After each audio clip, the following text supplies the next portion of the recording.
오늘 우리가 읽은 이 본문 보시면요, 굉장히 복잡한 이 국제 정세 가운데 북이스라엘과 그 남유다가 있었다라는 것을 알 수가 있습니다. 여러분, 우리가 아는 것처럼 북이스라엘과 남유다는요, 본래 다윗과 그 솔로몬 때의 한 민족 한 국가였죠. 솔로몬 이후에 이스라엘이 갈라져요. 알고 계시죠? 다윗과 솔로몬이 속한 그 유다 지파를 중심으로요, 베냐민 지파와 함께 남쪽의 남유다를 이루었고요. 나머지 10개의 지파가 그 솔로몬의 아들에게 반항하면서 반기를 들고 올라오면서 나머지 10개 지파가 따로 모여서 북이스라엘이 되었습니다. 이 둘의 사이가 어땠을까요? 여러분, 어떤 때는 좋기도 했지만 그렇지 못한 때도 있었습니다. 오늘 본문에서는요, 사이가 좋습니까? 좋지 못합니까? 좋지 못하다라는 거예요. 5절 눈으로 보십시오. 이때 아람 왕 느신과 이스라엘 왕 르말랴의 아들 베가가 예루살렘에 올라와 싸우려 하여 아하스를 에워쌌으나 능히 이기지 못하니라. 여러분, 지금 이 5절의 내용이 무엇이냐 하냐면요, 북이스라엘 있잖아요. 북이스라엘이 아람과 편을 먹고요, 누구를 치러 옵니까? 남유다를 치러 온 상황이라는 것입니다.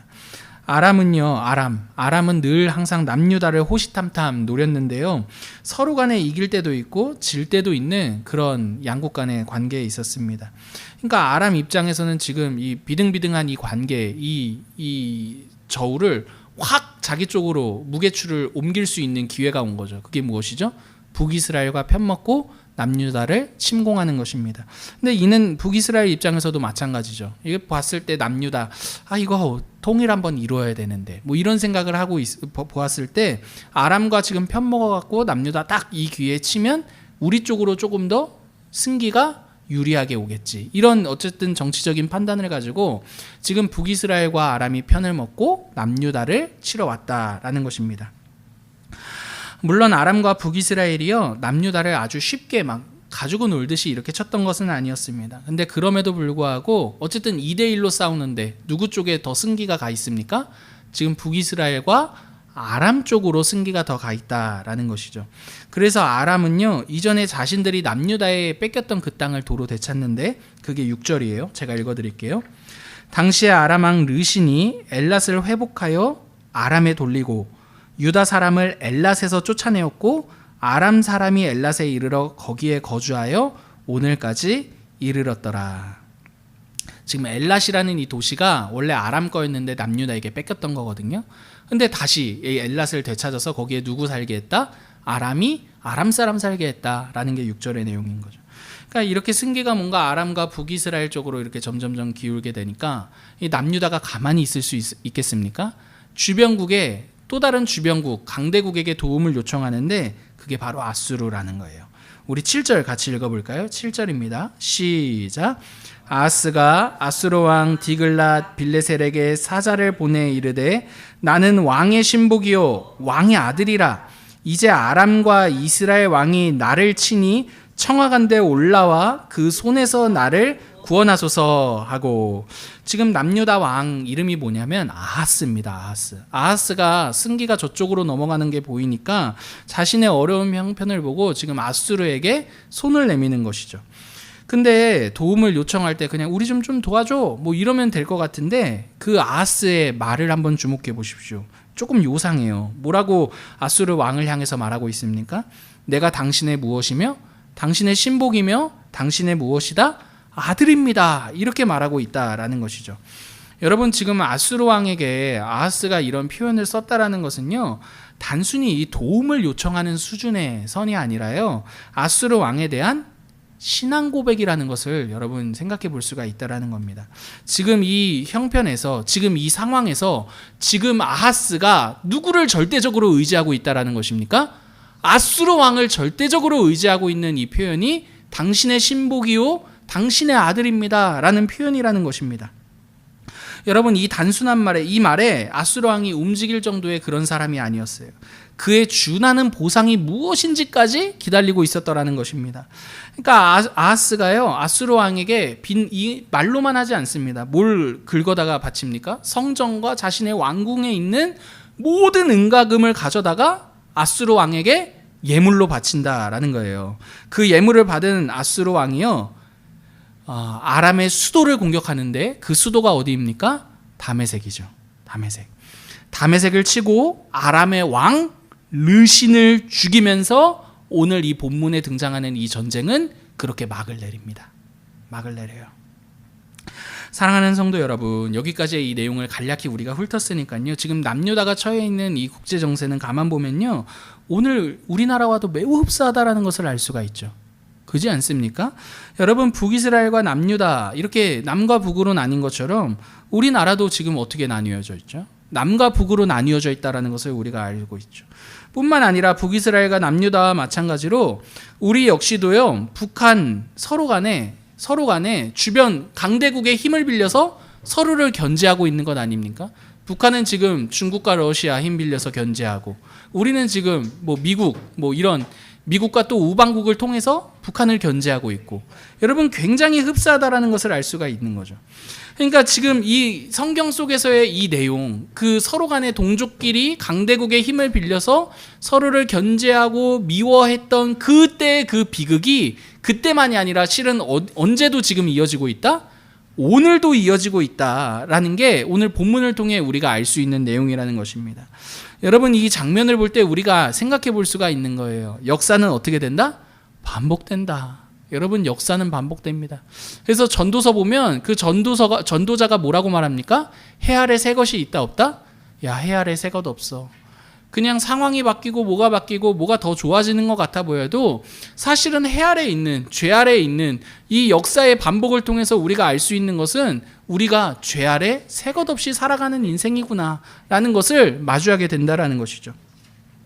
여러분, 이 내용 우리가 좀 한번 묵상해 보면 좋겠어요. 여러분, 어쩌면 우리 역시도요, 남유다가 지금 아수를 의지하는 것처럼 우리도 무엇인가를 의지하고 있는 것 아닙니까? 여러분, 우리 역시도요, 그 대상을 향해, 나를 구원해 줄 것 같은 그 대상을 향해서요, 우리가 당신의 신복이고 우리가 당신의 아들이다 라는 이런 말을 하며 살고 있을지도 모른다라는 거예요. 그러나 여러분, 우리가 오늘 본문을 읽으면서 아는 것처럼 여러분, 우리 신앙 고백의 대상은 아수르가 될 수 있습니까? 없습니까? 여러분, 될 수 없습니다. 물론 이 의지할 수 있는, 우리 한국으로 봤을 때 의지할 수 있는 동맹국이 있을 수는 있지만, 또한 역사 속에서 도움을 입었기 때문에 우리에게 도움을 준 그 나라를 존중할 수는 있겠지만요, 존중하는 것과 마치 그 나라가 있어야지 우리가 살 수 있다라고 말하는 그 나라를 신앙 고백의 대상으로 여기는 것은 여러분 정말 다른 것입니다. 여러분, 정말 다른 것이에요. 여러분, 저는 이 본문을 묵상하면서요, 남유다 아하스가요, 아수를 향해 내가 당신의 신복이고 우리는 당신의 아들이라고 말하는 이 장면을 보면서 아수르를 뭔가 절대적인 나라, 절대적인 우리를 구원할 한 나라로 삼고 있는 이 장면을 보면서요, 사실은 우리나라가 많이 떠올랐습니다. 여러분, 어떤 동맹국을 존중할 수는 있겠지만 마치 그 나라가 우리를 구원해 줄 것처럼 그걸 우리의 구원의 대상으로 그 나라를 우상시하는 것은요, 여러분, 절대 옳지 않을 수 있습니다. 사랑하는 성도 여러분, 우리나라에 있어서도요, 그 어떠한 나라일지라도 우리는 당신의 신복이며 당신의 아들이다 라는 말을 듣기에 합당한 나라는 있을 수 있습니까? 없습니까? 없습니다. 여러분, 이 고백을 받으실 유일한 대상은요, 하나님 한 분이시기 때문입니다.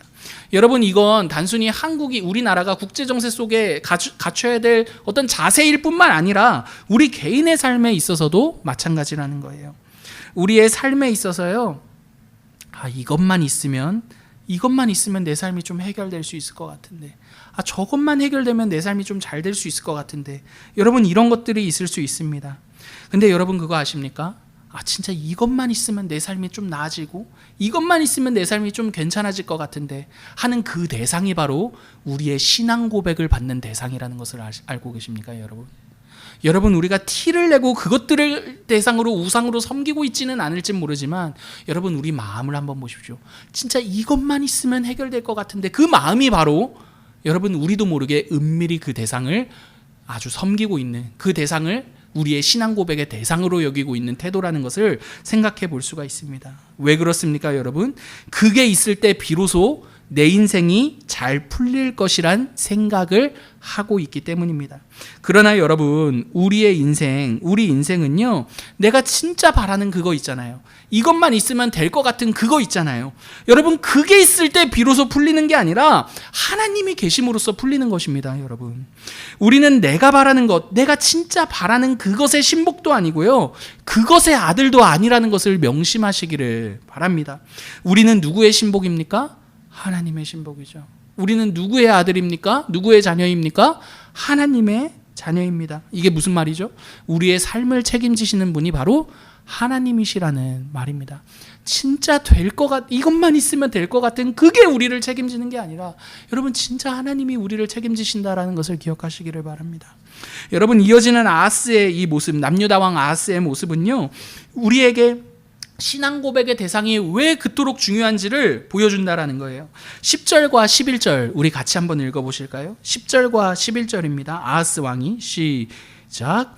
아하스 왕이 아수르의 왕 디글랏 빌레셀을 만나러 다메섹에 갔다가 거기 있는 제단을 보고 아하스 왕이 그 제단의 모든 구조와 제도의 양식을 그려 제사장 우리야에게 보냈더니, 아하스 왕이 다메섹에서 돌아오기 전에 제사장 우리야가 아하스 왕이 다메섹에서 보낸 대로 모두 행하여 제사장 우리야가 제단을 만든지라.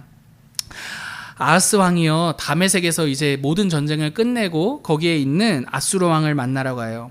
근데 거기서 무엇 보게 되느냐 하냐면, 다메섹에서 아람 사람들이 이방신을, 자신들의 신을 섬겼던 제단을 보게 됩니다. 근데 그 아하스 마음에 그 제단이 이 마음에 들어온 거예요. 여러분, 그 제단이 왜 아하스의 마음에 들어올 수밖에 없었냐면, 그 제단은요, 남유다의 성전에 있는 제단과는 비교할 수 없을 정도로 크고 화려했거든요. 여러분, 우리가 신앙생활할 때 마음이 다른 데가 있잖아요. 그럼 여러분 항상 화려하고 큰 것에 마음을 빼앗깁니다. 여러분, 본질보다도요, 여러분, 더 자극적이고 더 실용성 있는 것들에 우리 마음을 빼앗긴다라는 거예요. 하나님과의 관계에서 벗어나게 될 때요, 항상 우리의 마음은요, 나를 확인하고 싶어 해요. 하나님을 확인하는 게 아니라 나를 확인하고 싶어 합니다. 그게 스펙일 수도 있고요, 경제력일 수도 있고요, 나의 기도 응답일 수도 있고요, 사람들이 알아주는 어떤 명예, 부, 이런 것들일 수도 있는 거죠. 여러분, 아하스가 지금 다메섹에 가서 보니까요, 제단이 아주 화려해요. 제단의 의미보다도요, 제단이 주는 화려함이 더 크게 아하스의 마음에 다가온 것입니다. 그러자 아하스 마음에 뭐가 들어오게 됩니까? 제단 바꿔야겠다. 이 마음이 들어오고 이 생각을 합니다. 하나님이 자기에게 주신, 이스라엘에게 주신 제단의 의미보다 자신이 더 크고 화려하게 보일 그 아람의 제단, 그 다메섹의 제단을 선택했다라는 거예요. 여러분, 교회도 이와 마찬가지입니다. 여러분, 교회가요, 하나님과의 이 관계, 이 본질을 잃어버리게 되는 순간 크기와 화려함을 추구하는데 몰입하게 되어 있습니다. 여러분, 제가 이렇게 말한다라고 해서 교회가 크고 화려하다라는 것에 제가 부정적이라고 생각하지 마십시오. 여러분, 저는요, 절대 부정적이지 않습니다. 교회가 좀 세련됐으면 좋겠고요, 화려했으면 좋겠고, 좋은 시설도 있어서 많은 사람들을 잘 품어내고 수용할 수 있었으면 좋겠습니다. 저 역시도 여러분, 이 조그만 교회긴 하지만 이 교회가 그렇게 크고 화려하고 많은 사람들이 편하게 오고 갈 수 있는 그런 건물을 소유했으면 좋겠다라는 마음을 갖습니다. 여러분, 그러나 그럼에도 불구하고 교회의 본질은요, 얼마나 크냐, 얼마나 화려하냐, 여러분, 거기 있지 않다라는 것이죠. 여러분, 교회의 본질이 무엇입니까?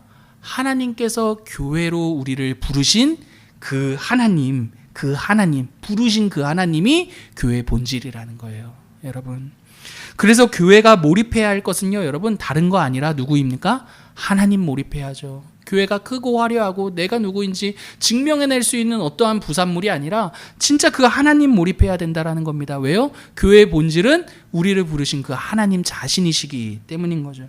하나님이 어떠한 분이신지, 그리고 하나님에 의해서 우리는 어떠한 존재가 되었는지, 여러분 거기에 관심을 두고 이를 알고자 하는 게 교회의 본질이라는 것입니다.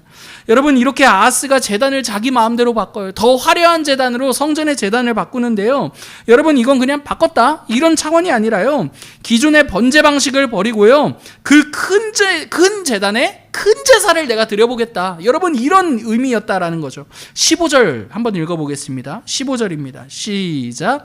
아하스 왕이 제사장 우리야에게 명령하여 이르되 번제물과 저녁 소제물과 왕의 번제물과 그 소제물과 모든 국민의 번제물과 그 소제물과 전제물을 다 이 큰 제단 위에 불사르고 또 번제물의 피와 다른 제물의 피를 다 그 위에 뿌리라. 오직 놋제단은 내가 주께 여쭐 일에만 쓰게 하라 하매. 여러분 지금 아람으로부터 들여온 그 다메섹의 제단의 특징이 무엇이에요? 큰 제단이라는 거예요. 그리고 뭐예요? 다 여기 다 모든 것들을 수용할 만큼, 여러분 이 크고 화려한 제단이 지금 아하스 마음에 들어온 아람의 제단이었다라는 거죠.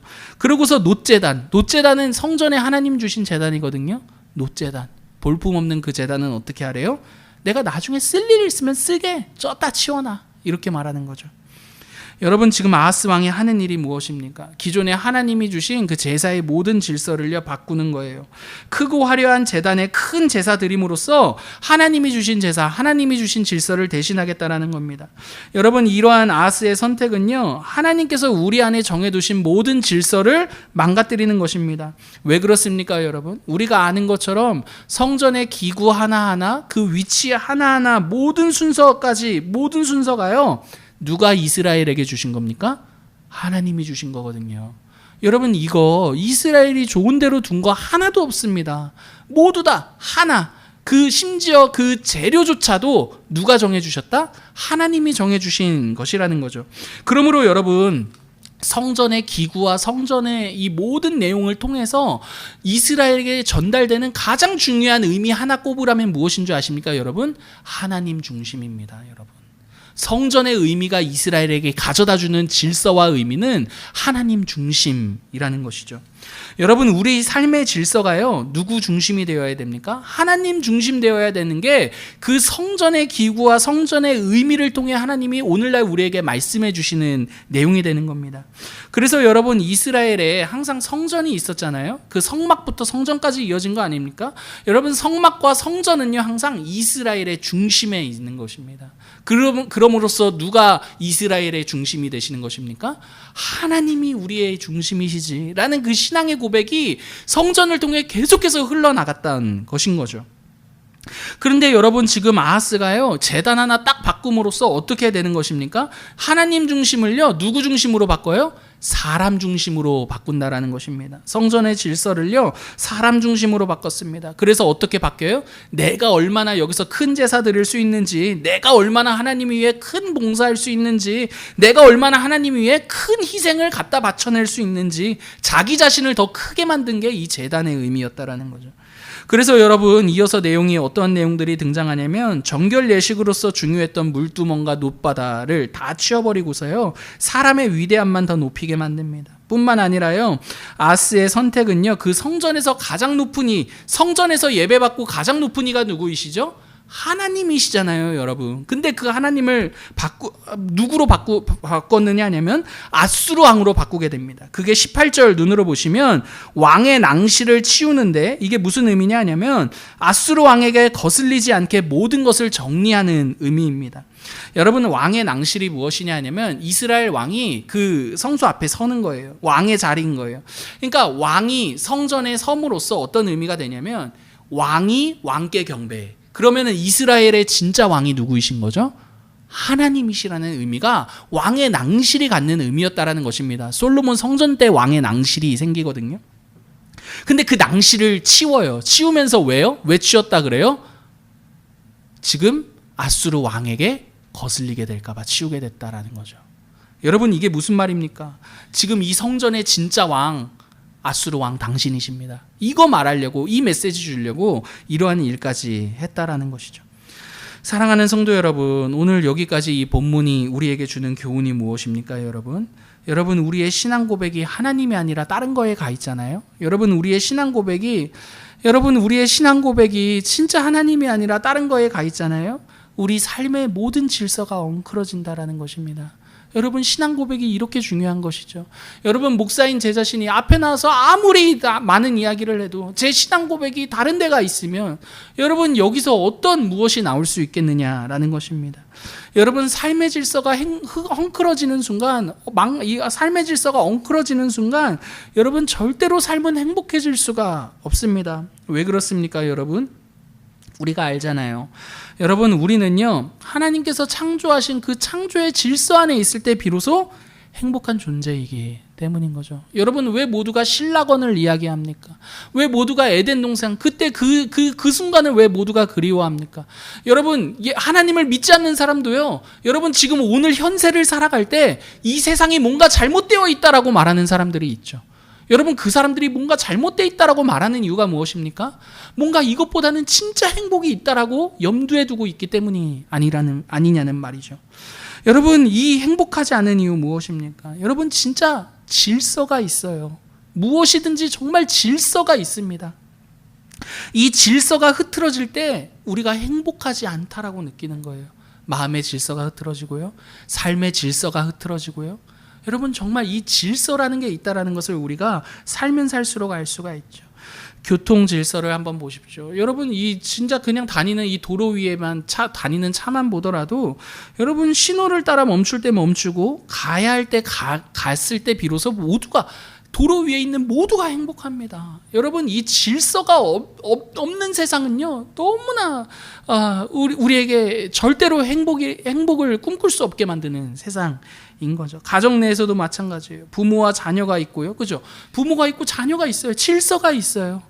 여러분, 서로가 이 질서 안에 있을 때 가정 안에서도 행복합니다. 자녀가 부모 노릇하고 부모가 자녀 노릇하면 절대 행복할 수 없다라는 거예요. 직장 내에서도 마찬가지. 그 안에도 질서가 있어요. 모든 관계 안에 이런 질서가 있습니다. 여러분, 무엇이든 마찬가지라는 거예요. 질서가 흐트러질 때 그때 우리는 행복하지 않다라고 생각하게 되는 거죠. 사랑하는 성도 여러분, 어쩌면 우리의 삶이 지금 행복하지 않다라고 느끼는 것은요, 어쩌면 단순히 상황이 힘들어서라기보다도요, 우리 안에 질서가 흐트러졌기 때문이라고 생각해 볼 수도 있을 것 같습니다. 여러분, 질서가 제대로라면요, 설령 우리의 상황이 힘들다 하더라도요, 우리는 그 안에서 그럼에도 불구하고 행복을 누릴 수 있습니다. 그래서 바울이 이렇게 고백하는 거예요. 빌립보서 4장 12절인데 제가 읽어드릴게요. 나는 비천에 처할 줄도 알고 풍부에 처할 줄도 알아. 모든 일 곧 배부름과 배고픔과 풍부와 궁핍에도 처할 줄 아는 일체의 비결을 배웠노라. 여러분, 지금 바울이 단순히 내가 배고플 때, 배부를 때 이런 차원 말하는 것 아니라는 건 아시죠? 우리 인생이 정말 최악의 나락으로 떨어졌을 때, 또는 내 인생이 막 잘 나가는 것 같이 보였을 때, 여러분, 여기에 자기의 만족이 있지 않다라고 말하는 게 오늘 본문의 이 빌립보서 4장 12절의 내용 아닙니까? 여러분, 근데 우리가 일반적으로 만족 누리는 그거 생각해 보면 상황이에요. 상황, 그지 않습니까? 상황, 내가 힘들어, 그러면 상황이 좋지 않다라는 뜻이죠. 내가 안 힘들어, 행복해, 그럼 상황이 좋다라는 말 아닙니까? 그러나 여러분, 이렇게 우리의 만족의 대상을 상황에 둬서는요, 그 만족은요, 제가 장담하건대 언제든지 얼마든지 변하게 될 것입니다. 여러분, 지금 하늘을 나는 것 같은 행복을 누리고 계십니까?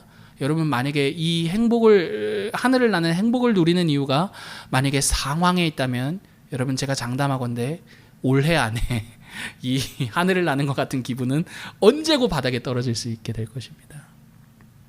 상황은요, 여러분, 우리에게 절대로 행복을 가져다 줄 수 없다라는 것이죠. 사랑하는 여러분, 우리에게 진짜 행복 주는 것 한번 생각해 보십시오. 진짜 생각해 봤으면 좋겠어요. 우리에게 진짜 행복을 주는 건 무엇입니까? 상황을 넘어서요, 우리 진짜 질서 안에 살아갈 때예요. 진짜 질서 안에 살아갈 때요. 이 질서 안에 거하는 법이 뭐냐고요. 이 질서 안에 살아가는 법이 뭐냐고요. 우리의 신앙 고백을 주님께로 고정해야죠. 아수르를 향해 있는 그 고백이 주님께로 돌아와야죠. 뭐라고 말입니까? 우리가 하나님 당신의 신복입니다. 우리가 하나님 당신의 자녀들입니다 라고 말이죠. 여러분, 이렇게 올바른 신앙 고백은요, 우리에게 질서 가운데 살게 해요. 여러분, 정말로요, 이 신앙 고백을 한번 다시금 해보십시오. 여러분, 이 신앙 고백의 우리의 대상이 지금 누구인지를 한 번 더 점검해 보십시오. 사랑하는 성도 여러분, 우리 삶의 중심, 우리 이 신앙 고백의 대상은요, 하나님이십니다. 그분이 우리 삶 붙들고 계세요. 여러분, 기억하십시오. 진짜 붙들고 계세요. 붙들고 계십니다. 그 증거가 무엇입니까? 예수 그리스도예요. 예수 그리스도. 여러분, 예수님이 자기 자신을 내어주심으로써요, 우리를 자기의 소유로 사셨습니다. 그렇다면 여러분 예수님이 자신을 들여서 우리를 사셨다라는 이 말은요, 여러분, 우리가 구겨질 수는 있을지라도 가치 없이 버려지는 일은 없을 것이라는 말입니다. 여러분, 이 예화 많이 들어보셨을 거예요. 아무리 그 10,000원짜리 막 구기고 밟고 막 똥칠을 해도 10,000원은 10,000원입니까? 10,000원입니까? 여러분, 10,000원입니다. 예수님이 자신의 값을 주고 사셨잖아요.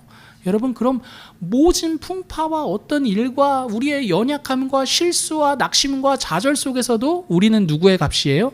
예수 값이다. 여러분, 거기에 우리의 가치와 인생의 의미가 있다라는 것입니다.